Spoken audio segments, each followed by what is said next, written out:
TNE. TNE. TNE. Transnational Education. NEP. NEP. TNE. TNE. Transnational education is a mode of education in which a student acquires their qualification either partly or fully in another country. It includes a range of mode of studying from fully online to distance education to doing part of their qualification in another country or doing the full qualification face-to-face through a branch campus in India. There's been an increase in attention to all of these sectors. The British Council has been working very closely with different government departments, both here in India and in the UK, to really ensure that we can share the insight and information needed to support the deepening of this partnership. Unprecedented numbers of Indian students are going to the UK to study, but now they can also study a UK qualification right here in India. This provides more choice and it ensures that we can contribute to the target under the National Education Policy of a 50% gross enrolment ratio by 2035. So I think there's a huge opportunity here for partnership between UK and Indian institutions when it comes to delivering online and other forms of higher education to the Indian population.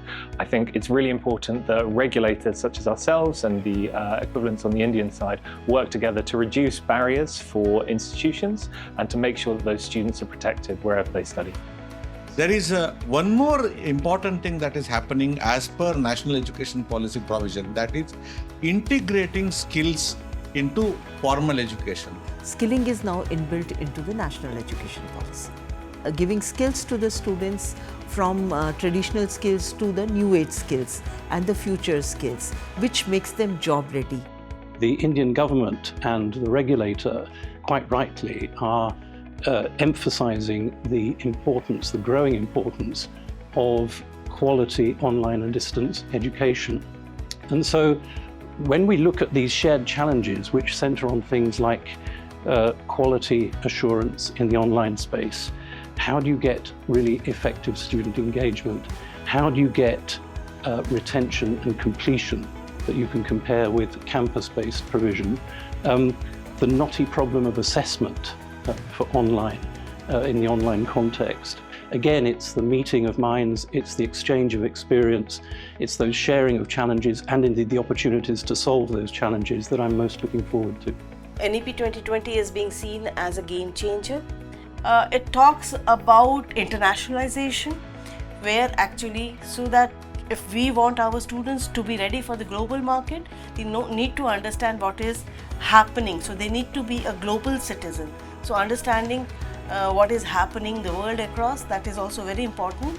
Apart from that, there is emphasis on use of ICT, especially it talks about tools like artificial intelligence, AR, VR in education.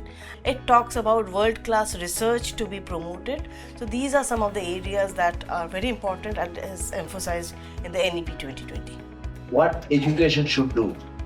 Should it produce trained persons or trainable persons? And if you want to make a trainable person, the theoretical understanding should be deeper and its orientation should be very particularly acceptable to others. And that is what the function of education, not to produce trained person. So training should be on the job.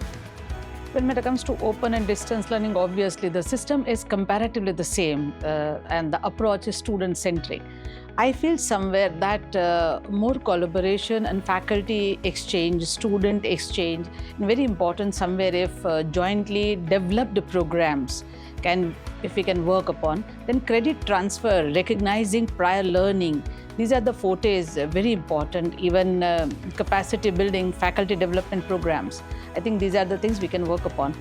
With the liberalisation and the reforms under the National Education Policy, this means that UK and Indian institutions can collaborate and partner much more easily than before.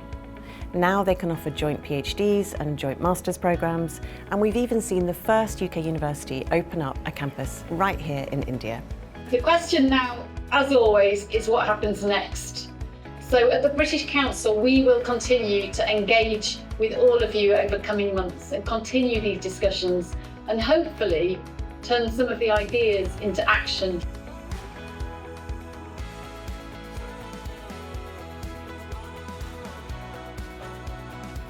If you're an Indian or a UK university interested in partnership, subscribe to our newsletter, Visit our website and stay in touch with us.